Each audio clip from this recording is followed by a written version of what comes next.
아멘. 아멘. 감사합니다. 할렐루야. 우리 옆에 분과 인사하겠습니다. 주님의 이름으로 사랑합니다.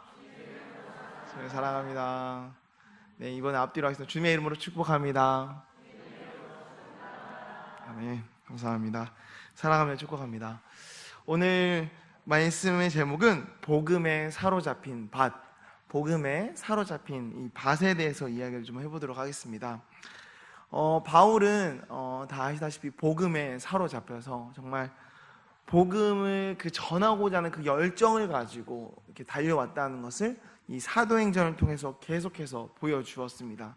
그는 원래 예수님을 믿던 사람들을 잡아 죽이던 그런 사람이었는데, 예수님을 만나고 나서 1차 전도여행, 2차 전도여행, 3차 전도여행 끝에 그 끝날 즈음에 예루살렘으로 가는 길목에 사도행전 19장 21절에 그가 말합니다.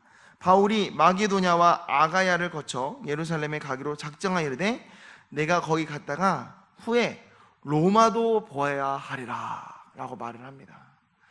바울의 마음에 로마라는 이 소원함을 주셨습니다. 그리고 소망이 있었고 가길 원했고 기도했고 그 소원했을 때 하나님께서는 그에게 응답해 주셨습니다. 사도행전 23장에 이렇게 기록되어 있습니다. 그날 밤에 주께서 바울 곁에 서서 이르시되 담대하라, 네가 예루살렘에서 나의 일을 증언한 것 같이 로마에서도 증언하여야 하리라 하시니라. 바울이 로마라는 마음을 가졌고 그걸 가지고 하나님께 나아갔을 때 하나님께서 응답해 주시길 너는 로마로 가야 된다, 여기서도 로마에 가서 증언해라 라고 응답을 해주셨어요. 그럼 오늘 본문은 28장 이 마지막 부분은 어디일까요? 로마입니다. 예, 맞아요. 로마에 도착했습니다. 로마에 도착해서 일어난 일들을 지금 기록하고 있는 겁니다. 그가 이 28장까지 로마 오기까지 그 배 타고 오면서 얼마나 고생하고 정말 얼마나 힘들었는지 몰라요. 그 로마가 뭐라고 얼마나 고생했는지 모릅니다. 근데 사실 배 타고만 고생했나요? 1차, 2차, 3차 전도행도 어마어마하게 고생했어요. 복음을 전하는 그 일에 그가 열심을 내고 했지만 고생하고 고난을 겪었지만 하나님이 함께 하셨잖아요. 그래서 로마에 도착을 했어요. 뭘 가장 하고 싶을까요? 네, 복음 전도하는 거. 이거 하러 왔잖아요. 예수님 직언하러 왔잖아요. 그래서 로마에 있는 유대인들을 만나서 그 중에 지도자급을 해가지고 그 유대인들 모아라, 우리 한번 날 잡자, 우리 집 한번 초대하겠다. 그래서 그들을 권해서 날짜를 잡아서 자기 집에 이제 초대를 했어요. 그러니까 오늘 23절 말씀을 보니까 바울이 집에 왔어요. 아침부터 저녁까지 강론했대요. 하나님의 말씀을 전하고자 하는 그 열정을 가지고 아침부터 저녁까지 언제 말씀 들어오셨습니까? 옛날에 한참 부흥회 할 때나 이랬지, 어디 집회에 참석했지, 교회에 오면 이제 30분 넘어가면 이제 시간 보고 이제 언제 끝나시나 목사님 말씀 이렇게 오늘 기시냐 이러잖아요. 근데 이 바울의 열정이 아침부터 저녁까지 그 말씀을 전했다는 것입니다. 그 바울의 열정을 볼 수 있잖아요. 근데 이 바울의 열정은 사실 바울의 열정이 아니에요. 그러니까 무슨 말이냐면 사실 이것은 하나님 아버지의 마음이고 예수님의 마음입니다. 누가복음 13장에 기록된 이야기를 잠깐 해보겠습니다. 그 한 포도원에 포도원에 무화과 나무를 심었는데 3년 동안 열매를 맺지를 못하는 거예요. 그래서 이 주인이 야, 제 열매 못 맺으니까 그 포도원 지기한테 저 찍어 버려라. 그러니까 포도원 지기가 뭐라 그래요? 주인님 잠시만요, 1년만 더 참아주세요. 제가 그러면 막 땅 파서 거름 주고 잘 키우고 해서 내년에는 꼭 열매 맺게 할게요. 조금만 미뤄주세요. 1년만 참아주세요 라고 말합니다.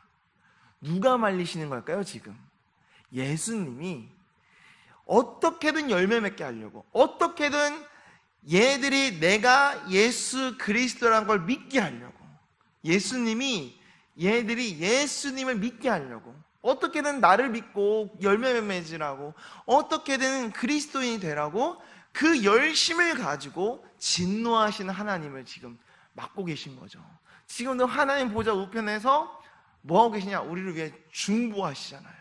우리가 실수하고 넘어지고 낭망하고 죄짓고 할 때마다, 진노의 손가락이 이게 칠 때마다 예수님은 잠시만요, 제가 기도하고 제가 이 열매 맺게 하겠습니다 라고 하고 계신 이 열정, 이 마음, 예수님의 이 열정의 마음을 알고 바울도 그 마음을 가지고 전도를 하는 것이죠. 사실 뭐 바울만 그러겠습니다. 우리도 그래요. 우리가 제가 이제 교육부를 이제 좀 하다 보니까 그 수련회를 가게 되면 아이들을 어떻게든 예수님 믿게 하고자 하는 마음이, 부모님도 그런데 선생님도 그러고 전도사인 저도 그랬고 목사님 지금 현재 저도 그랬습니다. 어떻게 해서든 예수님 믿게 하고자 하는 그 마음이 얼마나 강한지 몰라요. 그런데 우리 수련회 가보면 예수님 믿지 않는 아이들도 있고 아직 잘 모르는 아이들 있잖아요. 그러면 이제 통성기도 합시다. 주여! 통성기도 하면 뭔가 은혜 받은 아이들은 막 열심히 기도하는데 이게 별로 성령 체험 받지 못하거나 이게 조용하거나 이렇게 가만히, 하나님 계신지 모르는 애들은 그냥 가만히 있어요. 그러면 그 애들 어떻게든 예수님 믿게 하려고 선생님이 어떻게 해요? 손잡고 기도하고 끌어안고 기도하고 막 목사님 안수기도 기도하고 눈물 뿌려가면서 막 손잡고 막 흔들고, 막 걔는 왜 흔들리는지 모르겠지만 어떻게든 예수님 믿게 하려고 그렇게 하잖아요. 기억나시죠? 네, 그런다는 것입니다. 어떻게든 예수님 믿게 하려고 열정을 가지고, 그 예수님의 마음, 하나님 아버지의 마음을 가지고 어떻게든 예수님 믿게 하려고 하는 것이 바울뿐만이 아니고 사실 우리도 그렇다라는 것입니다. 하나님의 아버지께서 그 마음을 가지고 그들을 보내요. 예수님 믿게 하려고. 그랬더니 결과가 24절 읽어볼까요? 시작. 그 말을 믿는 사람도 있고 믿지 아니하는 사람도 있어. 자, 분명히 바울은 복음을 논리정연하게 아침부터 저녁까지 분명히 납득할 만하게 충분히 전했어요. 다 믿으면 참 좋은데 믿는 사람도 있고 믿지 않는 사람도 있대요. 왜 그럴까요? 자, 지난번에 설교했던 것처럼 말씀보다 뭐가 더 중요하다? 마음밭이 더 중요하다는 결과가 나온 것이죠. 정말 말씀은 정말 주옥같이 떨어지지만 그 마음밭이 어떠하냐에 따라 결과가 다른데, 믿는 사람이 있는가 하면 믿지 않는 사람이 있다라는 것입니다. 근데 여기서 더 무서운 사실이 28절입니다. 28절 읽어보겠습니다. 시작. 그런즉 하나님의 이 구원이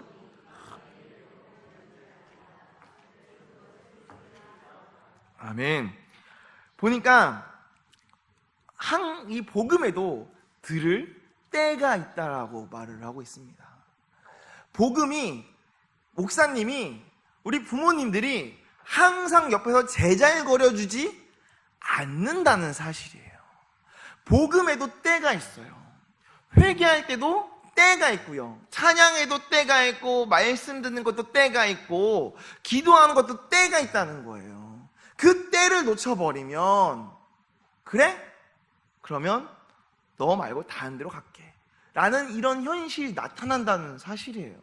언젠간 예수 믿겠지. 그 언젠가가 예수님 그 천국 앞에서 만날 수 있다는, 너무 늦으면 안 되는 사실이라는 거죠. 복음을 들을 수 있는 것도 때가 있고 찬양하는 것도 때가 있어요. 버스도 봐봐요. 버스를 놓쳤어요. 요즘 버스가 세워져요, 안 세워져요? 두들겨도 안 세워주고 가요. 왜? 정류장 지나쳤다고. 그죠? 남자와 여자가 만나서 결혼하는 것도 때가 있어요. 때를 놓치면 이미 저 남자는 다른 여자의 남편이 되었고 저 여자는 이미 다른 부인이 되어버렸는데, 지나고 나서 찾는다? 말이 안 되죠. 인생사도 때가 있는데 복음에도 때가 있다는 거예요. 근데 우리는 매일 주일 교회 가니까 그냥 언제든지 때가 있는 줄 아는데, 말씀을 보니까 그렇지 않더라라는 것입니다. 제가 지난번 말씀드렸지만 그 목사님도, 한경진 목사님도 숨이 차서 찬양할 수 없다고 했지 않습니까? 찬양할 수 있는 것도 때가 있어요. 교사로 헌신할 수 있는 것도 때가 있더라고요. 헌신하고 싶어도 이제 몸이 안 따라줘서 헌신을 못하거나 공감을 못해서 헌신 못하고, 봉사를 하고 싶어도 때가 있더라고요. 건강이 허락되지 않으니까 봉사할 수가 없더라고요. 모든 일에는 다 때가 있습니다. 찬양하는 거 때가 있고 말씀하는 거 때가 있어요. 그런데 30절을 보십시오. 30절 보니까 바울이 그 셋집에 2년 동안 있으니까 사람들이 찾아온대요. 말씀을 들으려고 찾아온다는 사실입니다. 그러면 뭐 어떻게 되냐? 천국은 침노한 자의 것이 아닙니까? 그렇듯이 찬양하려고 찾아가야 돼요. 말씀을 들으려고 말씀을 사모해야 돼요. 기도하려고 기도의 자리를 사모해야 돼요. 그래야 역사가 일어납니다. 언젠가는 뭐 믿겠지 하면서 귀에서 제잘 거려주지 않아요. 때가 있습니다. 그 때를 붙잡아야 합니다. 지금 때를 놓친 자들이 있는가 하면 그 때를 붙잡기 위해서 바울을 찾아온 사람들도 있어요. 우리는 항상 때가 있지 않다는 것을 깨닫고 두드리고 찾고 구해야 됩니다. 구하고 찾고 두드려야 합니다. 왜? 항상 그 때가 있지 않기 때문입니다. 그 때를 구하고 찾고 두드리십시오. 그러면 그 때가 하나님께 허락하셔 주시고 정말 그 복음이 사로잡히는 사람이 될 것입니다. 교회 다니면 언젠가는 뭐 내가 예수님 잘 믿는 사람이 되겠지? 아니라고요. 찾으라고요. 구하시라고요. 두드리라고요. 그래야 복음에 사로잡힌 사람이 될 수 있다라는 것입니다. 그런데 이거 보니까 24절을 보니까 믿는 사람도 있고 믿지 않는 사람도 있어요. 그러면 오늘 이제 밭에 대해 이야기 할 건데, 여기 저희는 다 믿는 사람이죠? 네, 그러니까 아무리 제가 얘기해도 난 믿는 사람이니까 괜찮겠지라고 이렇게 실수할 수 있는데요. 저 오늘 하고 싶은 것은 복음에 사로잡힌 밭, 즉 열매를 맺는 걸 얘기하고 싶습니다. 제가 지난번에 설교할 때 씨 뿌리는 비유 4가지 밭에 대해서 이야기했습니다. 길가, 돌밭, 가시떨기, 좋은 밭. 이 4가지 밭 중에 열매를 맺는 밭은 4개 중에 몇 개일까요? 1개, 좋은 밭밖에 없었고 나머지 3개는 열매를 맺지 못한다 했습니다. 길가든 돌밭이든 가시떨기든 상관없이, 교회를 좀 나왔니 교회를 안 나왔니 상관없이 열매를 맺지 못하면 끝이다 라는 것인데요. 그래서 제가 우리 마음밭을 좋은 밭으로 하자. 그래서 성령께 맡든지 아니면 훈련, 말씀 훈련, 제자 훈련, 기도 훈련하자라고 말씀을 하고 마쳤습니다. 그런데 오늘 이야기하고 싶은 건 무엇이냐면 이렇게 말씀을, 그러니까 좋은 밭을 되자라고는 했지 내가 좋은 밭인지 확인하는 부분에 있어서는 얘기를 안 해서 오늘 그 부분 좀 더 살펴보려고 합니다. 그 씨 뿌리는 비유할 때 비유로 말씀하시고 나중에 설명을 하셨습니다. 비유와 설명 그 중간에 이사야 예언이 있어요. 제자들이 예수님께 찾아갑니다. 예수님, 왜 비유로 말씀하십니까? 그러니까 예수님이 하신 말씀이 이사야 선지자가 말했다 라면서 하신 말씀이 있어요. 마태복음 13장 14절 15절인데 제가 읽을 텐데 우리 성도님들은 사도행전 26장 27절 27절을 봐주시면 됩니다. 저는 마태복음 13장 14절 15절 읽을 테니까 성도님들은 그냥 오늘 읽은 본문 중에 26절 27절은 보고 계세요. 그러면 거의 비슷하니까 네, 오늘 본문 읽으시라고. 26절 27절 그냥 보고만 계세요. 저는 마태복음 읽어보겠습니다. 이사야의 예언이 그들에게 이루어졌으니 일렀으되 너희가 듣기는 들어도 깨닫지 못할 것이요 보기는 보아도 알지 못하리라. 이 백성들의 마음이 완악해져서 그 귀는 듣기에 둔하고 눈은 감았으니 이는 눈으로 보고 귀로 듣고 마음으로 깨달아 돌이켜 내게 고침을 받을까 두려워함이라 하였느니라. 비슷하죠? 왜 비슷할까요? 왜 비슷하죠? 이사야가 이미 한 얘기를 인용했으니까 비슷하죠. 하지만 이 얘기를 한 이유는 지금 상황에 딱 맞기 때문입니다. 하나님께서 이사야에게 말씀하셨어요. 지금 이사야 시대의 너희들 모습이 이와 같다. 근데 예수님이 이걸 인용하면서 지금 이 시대의 사람의 모습이 이와 같다.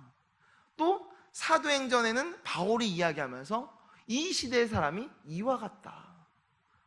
즉 지금 이 말씀이 우리에게도 적용될 수 있다라는 겁니다. 하나님의 말씀이 이사야 때뿐만이 아니라 예수님 때뿐만이 아니라 바울 때뿐만이 아니라 지금 우리에게도 똑같은 현상이 일어날 수 있다는 거예요. 근데 왜 이런 일들이 일어나냐? 왜 난 놓고 기억자를 모르는 이런 어리석은 일이 일어나냐? 왜 듣기는 들어도 못 알아듣고 보아도 왜 못 알아듣는 일들이 일어나냐? 내 마음 맛을 확인해야 되는데 내 마음 맛을 확인하는 것을 싫어하기 때문입니다. 뭐 한다? 싫어한다. 내 마음 맛을 확인해야 되는데 내 마음 맛을 확인하는 것을 싫어하기 때문이에요. 마치 제가 유대인들이 예수님을 믿으라고 했던 스데반을 돌로 죽이듯이 바울을 돌로 죽이듯이 왜 죽일까요? 내가 잘못하고 내가 실수하고 내가 못난 거 확인시켜 주니까 그게 화가 나서 돌로 죽이듯이 모든 인간은 나의 안 좋은 부분, 나쁜 부분을 확인하고 싶어 하지 않는다라는 것입니다. 자, 내가 길가나 돌밭이나 가시떨기처럼 열매를 맺지 못하는 밭이에요. 그러면 내 밭을 확인하면 고쳐야지 하고 고치면 돼요. 그런데 내 밭이 어떤 상태인지 봐요, 안 봐요? 안 봐요. 싫어한다 했잖아요. 안 봐요. 그러면 내가 어떤 밭인 줄 알아요? 좋은 밭인 줄 알아요. 내 느낌에는 난 좋은 밭이야. 내 생각에는 난 좋은 밭이야. 맞아, 난 좋은 밭이야. 그러니까 걱정이 없어. 그리고 잘 살아요. 그러다가 예수님 만났어요. 그 예수님 하는 말이 뭐예요? 주여 주여 하는 자마다 천국에 들어가는 것이 아니다. 난 널 도무지 몰라. 너 누구야? 나가. 이러면 너무 늦은 거예요. 진작에 확인하고 고치고 해야 되는데 내 느낌에는, 내 감정에는, 내 긍정행위, 적극적 사고에는 난 좋은 밭이야. 그러니까 문제가 없어. 확인 안 하고 괜찮아 좋은 밭이야. 이러면 된다 안 된다? 안 된다. 그 얘기를 하고 있는 거예요. 그러니까 문제를 인식하자는 거예요. 우리가 암덩어리가 있어요. 암덩어리에 있으면 어떻게 해요? MRI 검사든 그리고 엑스레이 검사든 초음파 검사든 어떻게 해서든 발견을 해야 될 거 아니에요. 그죠? 발견을 해야 고치죠. 근데 뭘 하기 싫어한다? 발견하기를 싫어한다.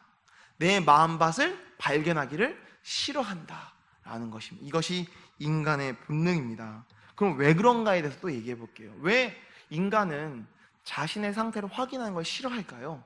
그것은 자기 변명과 합리화라는 그런 방어 기제가 있기 때문입니다. 심리학에서 방어 기제라는 걸 쓰는데 인간의 심리학이 이 방어 기제, 자기를 방어한다는 거예요. 어렸을 때부터 우리는 자랄 때부터 나를 너무 사랑해서 나를 보호하려는 경향이 있습니다. 그래서 내가 어떤 존재인지 어떠한 사람인지에 대해서 잘 확인하려 하지 않아요. 그냥 날 사랑할 뿐이죠. 그래서 내가 하고 싶은 걸 하기 위해서 약간의 타협도 할 수 있어요. 양심도 무시할 수 있어요. 그러면서 하는 말이 그래요. 딱 한 번만. 딱 한 번만 하자. 어쩔 수 없이 그냥 하는 거지 뭐. 나만 그래? 다들 그러잖아. 라면서 합리화를 하는 거예요. 왜? 내가 나를 너무 사랑하니까. 내가 하고 싶은 걸 하고 싶으니까. 그래서 그것이 진리에 입각하든 아니든 상관없이 내가 하고 싶은 걸 하기 위해서 나는 어떠한 변명과 어떤 합리화를 통해서라도 하고야 말겠다는 이런 마음이 있어요. 그러니까 교회에 빠져도 괜찮아 라고 생각할 수 있는 것이죠. 그런데 이것이 많아지다 보면 결국에 내가 누군지 몰라요. 너무 가면을 쓰면 내가 누군지 모르듯이 말입니다. 그래서 내가 나를 너무 사랑해서 소극적으로 나타나면 내가 너에게 딱 보여주잖아요. 그러면 막 자기 연민에 빠지거나 우울증에 빠지거나 심지어 자살을 해요. 제가 여쭤볼게요. 자살하는 사람들은 왜 자살할까요? 내가 나를 지키려고 자살하는 거예요. 왜냐면 사람들이 너무 괴롭히고 하니까 너무 힘든 거예요. 난 날 너무 사랑하는데 사람들이 날 너무 힘들게 하니까 내가 나를 지키는 방법이 뭐야? 죽는 거야. 그러니까 자살도 자기를 사랑하기 때문에 하는 것이죠. 그런데요, 적극적인 건 뭐냐면 나 잘났어, 나 사랑해. 그래서 교만해지고 도전적이고 뭔가 쟁취하려고 하죠. 그러니까 인간은요, 소극적이든 적극적이든 나 중심이에요. 내 자아 추구, 내 자아 사랑, 자아 성취. 그래서 내 인간의 삶 가운데 자아를 이루기 위해서 살아가는 것이 우리의 인생이에요. 그러면 나를 사랑하려면 이 나를 너무나 사랑하는데 우리 주님은 이런 나를 입각해서 진리에 비춰서 죄 가운데 있으면 어떻게 하라면 개선해라, 바꿔라 그러지 않으셨어요. 죽여라. 네 병든 자 죽여라, 버려라, 벗어라 하고 있다는 거예요. 우리 복음은 끊임없이 우리의 헛된 자아를 꿈꾸고 있는 우리에게 죽어라, 벗어라 하고 있습니다. 그러니까 우리가 나를 너무 사랑하는데 이걸 애지중지하는 이 나의 자아 사랑이 죽을까봐 복음에 비추지 않아요. 예수님께 맡겨놓으면 내 인생 망가질까봐 예수님께 내 인생을 맡기지 않아요. 왜? 내가 널 너무 사랑해서요. 그래서 예수님이 막 이렇게 보여주려고 그래요. 야, 봐. 끝까지 안 봐요. 왜 안 볼까요? 내가 나를 너무 사랑해서.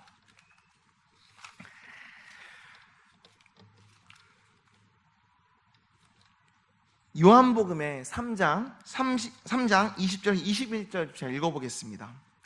악을 행하는 자마다 빛을 미워하여 빛으로 오지 아니하나니 이는 그 행위가 드러날까 함이요 진리를 따르는 자는 빛으로 오나니 이는 그 행위가 하나님 안에서 행한 것임을 나타내려 함이라 하시니라. 우리 인간의 자아가 악을 사랑해서 빛으로 오지 않는다는 것입니다. 빛으로 나오면 내 자아가 죽어야 되는데 내 자아가 죽기 싫으니까 적당히 예수님을 믿고 적당히 순종하고 예수님이 내 인생을 터치 않을 정도의 거리, 예수님이 붙잡으려면 붙잡지 않는 거리, 하지만 예수님이 따라오고 있는지 보고 있으면 따라가고 있어요, 걱정하지 마세요 할 거리, 이 적당한 거리를 해서 긴장관계를 하면서 신앙생활을 하고 있다는 것이죠. 그러나 그렇게 하면 열매를 맺지 못합니다. 예수님이 원하는 좋은 바의 열매는 정말 헛된 자가 십자가에 죽는, 내가 그리스도와 함께 십자가에 못 박혀 죽었나니 십자가에 죽는 것을 이야기하고 있습니다. 그러니까 믿는 사람은 십자가에 죽은 사람이요, 믿지 아니하는 자는 내 자아를 지키려고 십자가에 죽지 않은 사람이다 라고 이야기하고 있습니다. 그러니까 복음에 사로잡힌 자는 내 자아 성취를 위해 살아가는 것이 아니라 예수님께 붙들린 사람인 것이죠. 그래서 흔히 목사님이나 선교사님이나 그러는 거지 라고 말씀을 하시는데 그렇지 않습니다. 그리스도인이란 예수 그리스도를 따르는 사람들이지 않습니까? 주님과 함께 십자가에 죽고 주님과 함께 부활한 사람들이 그리스도인 아닙니까? 그렇기 때문에 그리스도인이라면 주님과 함께 살아가는 사람들입니다. 이 바울은 그 그리스도에 사로잡힌 사람으로 살아가는 복음에 붙들림 받은 사람이었습니다. 그 바울이 로마에 와서 복음을 전하다가 28장의 이야기가 끝이 나요. 자신의 상태 확인하고 자기도 원래 헛된 자아를 꿈꾸는 자였지만 예수를 만나고 예수님께 사로잡혀서 십자가에 죽고 주님과 함께 사는 사람으로서 복음을 전하다가 그는 그렇게 복음 전도자가 되었습니다. 말씀 31절 한번 읽어보겠습니다. 31절입니다. 읽겠습니다. 시작. 하나님의 나라를 전파하며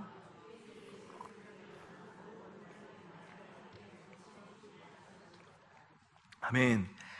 하나님의 나라를 전파하며 주 예수 그리스도에 관한 모든 것을 담대하게 거침없이 가르치더라.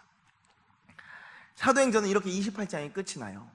그러나 이것을 감동받고 어떤 목사님은 사도행전이 28장이 끝나는 것이 아니라 29장을 써내려가는 사람들이 되자, 29장을 써가는 교회가 되자 해서 액츠 29 해가지고 이제 사도행전 29장을 써내려가는 교회 해가지고 세워진 교회가 저기 서빙고 쪽에 있습니다. 그거는 그 교회만이 아니에요. 그리스도인이라면 사도행전 29장을 써내려가는 사람들이어야 된다고 저는 믿습니다.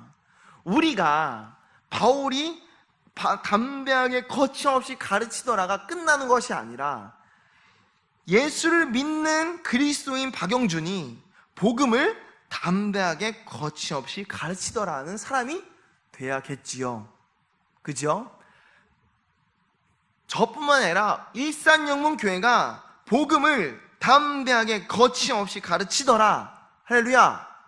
그런 교회가 돼야겠지요. 복음에 사로잡힌 사람들은 그러한 삶을 살더라 라는 것입니다. 에이 내가 무슨 이렇게 나는 아니야 하면서 과소평가하시는 분들이 계세요. 맞아요. 그게 맞아요. 우리는 다 별거 없어요. 참 우린 못난 사람들입니다. 그러나 내가 못났다 해서 내 안에 계신 하나님이 못나신 분은 아닙니다.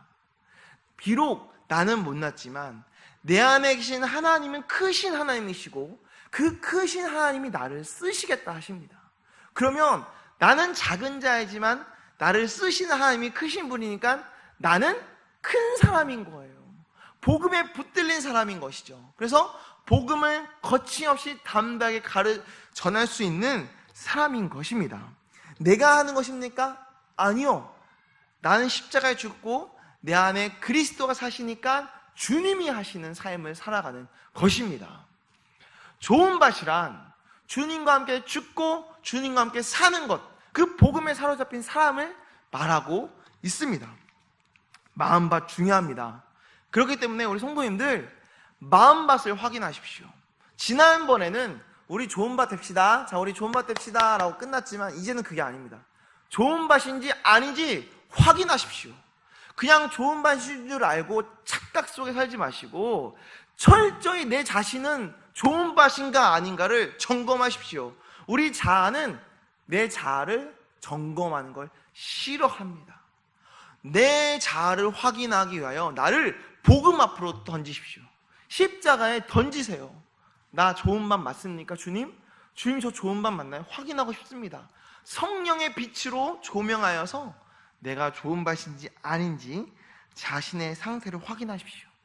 그럴 수 있는 때가 있어요. 그 때를 놓치면 그냥 놓치게 됩니다. 복음에는 때가 있으니 그 때를 놓치지 마시고 꼭 확인하셔서 좋은 밭이 되길 바랍니다. 그래서 사도 바울과 같이 좋은 밭이 되셔서 복음에 사로잡혀서 복음을 담대하게 거침없이 가르치더라 하는 말이 바울이 아니라 바울로 끝나는 것이 아니라 우리 일산영문교회가 되길 바라고 제가 되길 원하고 우리 성도님들 되길 바랍니다. 기도하겠습니다.